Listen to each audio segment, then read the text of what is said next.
Okay, so today we're going to be doing a deep dive into, well, it's a pretty fascinating concept. Basically, the government trying to weaponize telepathy.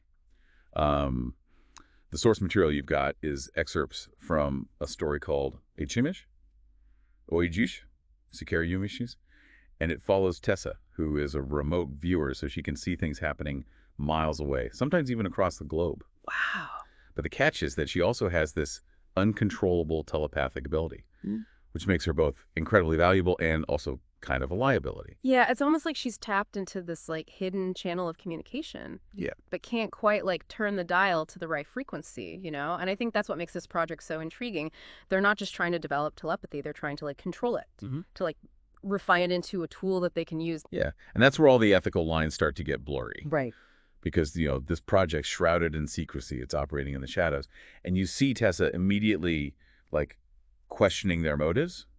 She's pushing back against the pressure to participate, especially when she discovers that there's been, like, zero human testing. Yeah, her skepticism is completely justified. I mean, this isn't like some theoretical, scientific exploration. They're talking about manipulating brainwaves, potentially pushing human subjects beyond their limits. And the story doesn't shy away from the potential risks either, even hinting at like long-term psychological damage.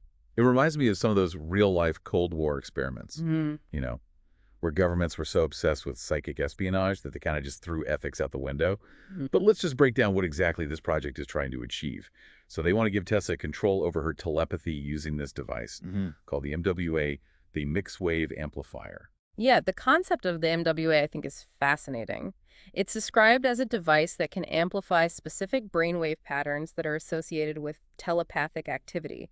Now, whether such a device could actually exist, I think is debatable, but we already use technology to manipulate brainwaves in other ways, like, EEG neurofeedback or transcranial magnetic stimulation. So the idea isn't entirely outlandish. Yeah, it really makes you wonder, like, what if we could pinpoint the exact neural activity that corresponds to telepathic communication? Could we then amplify those signals, make them stronger, clearer? And the story really takes that concept and runs with it, exploring all the possibilities and the potential pitfalls. Yeah, and that's where the character of Liv comes into play. She's a Navy lieutenant involved in the project and volunteers to test the MWA. On the surface, it seems like a selfless act, a way to prove the technology is safe and encourage Tessa to participate. But as we delve deeper, we see that Liv's motivations are a bit more complex. Yeah, definitely something more going on there. Lynn seems very drawn to Tessa, captivated by her unique abilities and her, like, rebellious spirit. And it seems like Tessa might reciprocate those feelings, at least to some degree. You remember that line about having an equal opportunity policy? Clearly there's a spark between them, and it adds a whole other layer of intrigue to the story. It's like a classic setup. Two individuals with extraordinary abilities drawn to each other amidst this backdrop of secrecy and danger. But I think the story goes beyond like simple attraction. It explores, the complexities of human connection, how our emotions and desires can influence our actions, even in situations where logic and reason should prevail. So we have this high-stakes government project with potentially world-altering implications. We have Tessa grappling with her uncontrollable powers. Yeah. And questioning the ethics of those who seek to control her. And we have this burgeoning relationship between Tessa and Liv, adding like an element of personal connection to an otherwise kind of cold and calculating world. It's a recipe for a gripping story, and honestly, I'm already hooked. And I think we've only just begun to scratch the surface. The excerpts you shared, they raise more questions than answers. What are the true goals of this project? What lengths will they go to achieve them? And how will Tessa and Liv's relationship evolve amidst, all the chaos and the intrigue? We'll have to dive deeper to uncover the truth. All right, so let's take a breath, try to process all this, because there is a lot to unpack here. But before we do, what stood out to you the most from these initial excerpts? What really sparked your curiosity? I think what struck me is the contrast between the like cold, calculated world of government espionage and the raw, unfiltered emotion of Tessa's telepathic experiences. It's like these two forces are constantly colliding, creating this sense of tension that permeates the entire story. And I'm curious to see which force will ultimately prevail. Absolutely, that tension, that uncertainty, it's just what keeps us on the edge of our seats. We're left wondering, can Tessa trust anyone? Can she control her own abilities before they control her? And how will her connection with Liv play into this high-stakes game? It's a puzzle waiting to be solved, and I'm eager to see how the pieces fit together. Yeah, absolutely. I think we've laid the groundwork. We understand the basic premise, the key players, and the central conflicts. Now let's delve deeper into the ethical dilemmas, the scientific possibilities, and the evolution of this captivating relationship. Let's do it. Picking up on that thread of like trust, or I guess the lack thereof, it's clear that Tessa is caught in this web of manipulation. The director of the project, this like elusive ESA 15 figure, he seems to operate in this world of smoke and mirrors. Yeah, like he's always one step ahead, pulling the strings from the shadows. The way he used that video of Liv undergoing the MWA test, it felt so calculated, like it was meant to exploit Tessa's emotional connection to Liv and force her hand. For sure. It definitely raises questions about the limits of consent, within this kind of like clandestine operation.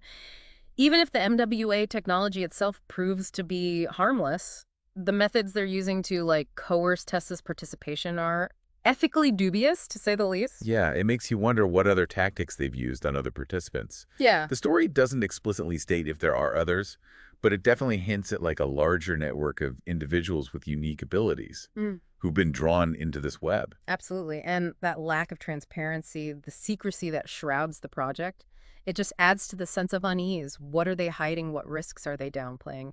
We see Tessa constantly pushing back against this culture of secrecy, demanding answers, but it seems like every answer she gets just leads to more questions. Yeah, and the whole discussion about the lack of human testing, it really sent chills down my spine. The Dr. Alexander seems so nonchalant about it, brushing aside Tessa's concerns like they're insignificant. Right. It highlights a very dangerous mentality that sometimes creeps into scientific pursuits. This idea that the ends justify the means.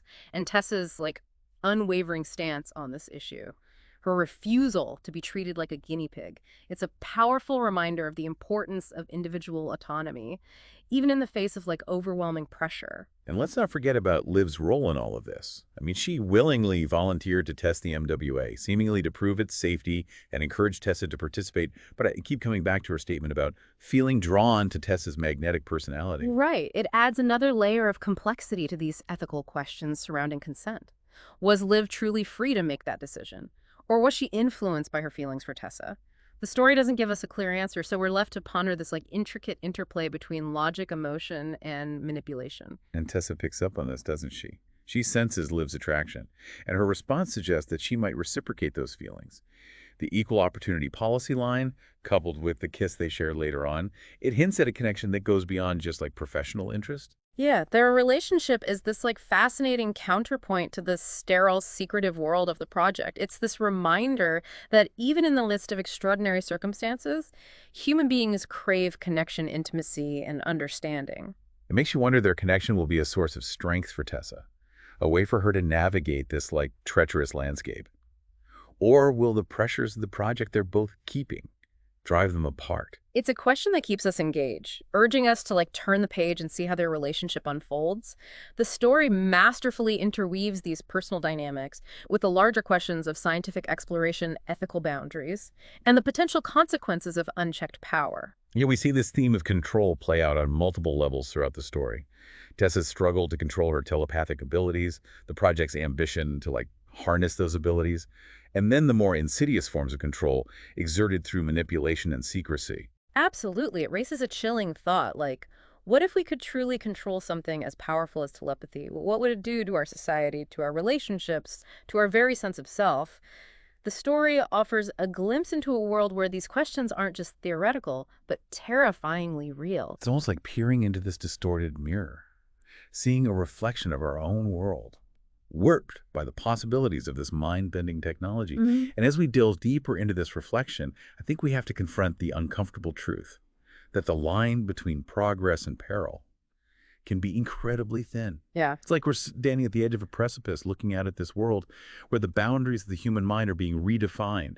What happens to our sense of privacy, our individual autonomy, when thoughts can be accessed and manipulated. It's a total Pandora's box scenario, right? Right. Once that seal is broken, there's no going back. And the story doesn't shy away from exploring the potential consequences, both on a personal and a societal level.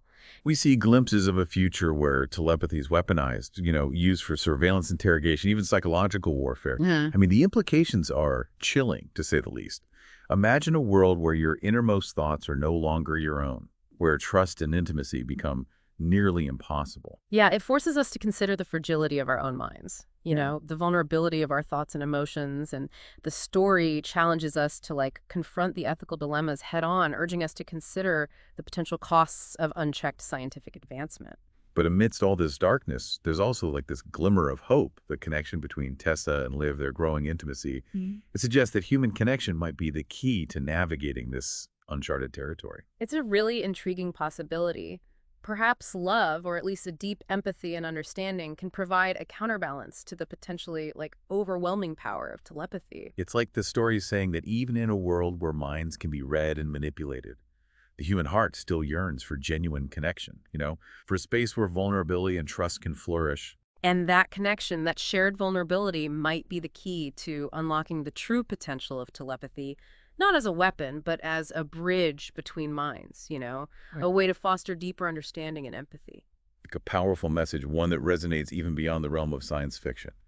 It reminds us that even in the face of technological advancements that seem to defy our understanding, the human need for connection, for love, remains a constant. Absolutely. And perhaps that connection, that willingness to embrace vulnerability and trust is what will ultimately guide us toward a future where telepathy, if it ever becomes a reality, is used not for control and manipulation, but for compassion and understanding. It's a really thought-provoking ending to a story that takes us on this wild ride through the realms of science, ethics, and the complexities of human relationships. It leaves us with a lingering sense of wonder, a Yeah. desire to explore the possibilities and grapple with the implications of a world where the boundaries of the human mind are constantly being pushed. Yeah, it's a story that stays with you long after you finish reading it, prompting you to question your own assumptions about the nature of consciousness, the limits of technology, and the power of human connection. This deep dive has been quite a journey, exploring the intricate layers of a story that blends science fiction with these profound philosophical questions we've uncovered. The ethical dilemmas, pondered the scientific possibilities, and witnessed the evolution of this captivating relationship amidst the backdrop of secrecy and intrigue. It's a reminder that storytelling can be such a powerful tool for exploring complex issues, challenging our perspectives and prompting us to engage in these meaningful conversations about the future we're creating. Absolutely. And that's what makes these deep dives so rewarding. Yeah. We get to dissect these fascinating stories, extract the key insights, and connect them to the larger questions that shape our understanding of the world. To stay updated with the latest reviews and summaries of the most popular books on Amazon Kindle, subscribe to Kindle Book Summaries and Reviews.